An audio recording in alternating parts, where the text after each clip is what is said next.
Welcome to this Outer Wilds speedrunning tutorial on the Ash Twin segment. This video covers the sleep timing, the flight to Ash Twin, and the Ash Twin project interior. Here we have a major decision to make. How long do we sleep? We are aiming to enter the Ash Twin project at the earliest possible opportunity in order to get the best flight to Dark Bramble. Time spent sleeping is excluded from the final time of the run due to being hardware dependent, so sleeping saves a ton of time. Therefore, you should sleep as long as possible while still leaving enough time to fly to Ash Twin before the alignment. I recommend trying 6:45 for a first-time runner. If you are consistently early, you should increase the sleep time. If you have trouble making it on time, decrease the sleep time. Thruster acceleration in Outer Wilds has a maximum value in the horizontal plane. This means that diagonal movement is the same speed as straight movement while in the ship. However, the vertical thrusters operate independently of that limit. Therefore, optimal ship flight uses diagonals between any horizontal direction and a vertical direction.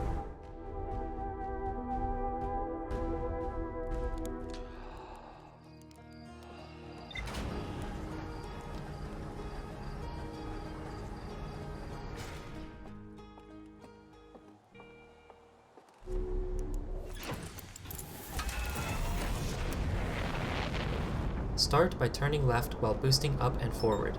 The lineup for this flight is to aim just below the top of the sun with the twins above you, then thrust forward and up. If you lock on to Ash Twin, you can see guide arrows. You can use these to adjust your trajectory by rotating or changing your horizontal thrust direction. You should accelerate until 700 meters per second. In this clip, I was going too fast, which means I will overshoot. At this point, switch to slowing down by thrusting backwards while looking at Ash Twin. Diagonal braking is faster, but more difficult. Once your view is centered on Ash Twin, rotate the ship and aim to hit the atmosphere on the side closer to the sun. Rotating uses the same controls as aiming, so make sure your aim is good before you rotate. You want to hit the atmosphere at a shallow angle, facing downwards around the planet. You then use the atmosphere to help slow down. Wrap around the planet, adjusting thrust as needed, and lodge your ship under this bridge. Exit the ship and head to the warp pad. If you are early, wait in the doorway. When the alignment happens, walk forward and thrust downward to hit the warp. In this clip, I slept for 6:58. The strat is the same, but there is much less room for error.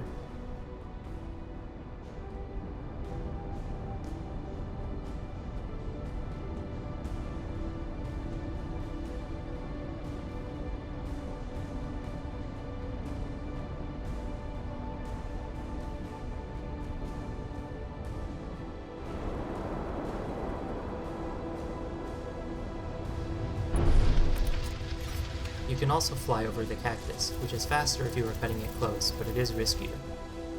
If you sleep less than 6:45, this strat may not work due to the alignment of the twins, but you should be able to make it with normal flight.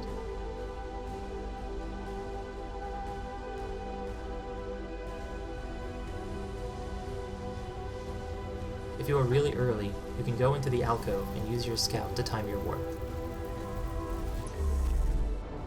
Your ship can get damaged on this landing. You can see the ship status on the screen on the left side of the cockpit. If one or both of the thrusters are broken, they need to be repaired.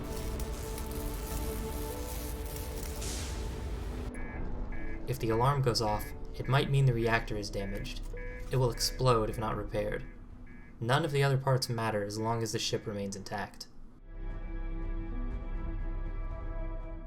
Once inside, turn around and jump over the gap using your thrusters. As you land, aim for the control ball on the floor and begin moving it forward. Turn away and move the other control ball, then finish moving the floor one. Once it enters the column, look away and then back. Move it upwards as you begin flying toward the core. Grab the core and head for the return warp. Preserving speed while grabbing the core saves time. If you fall off the walkway, there are two backups. The best one is to turn off the gravity using the controls.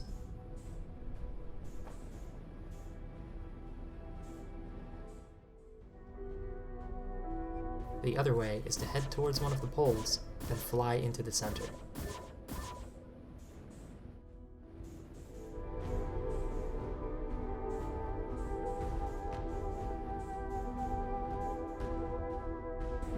Once outside, re-enter your ship.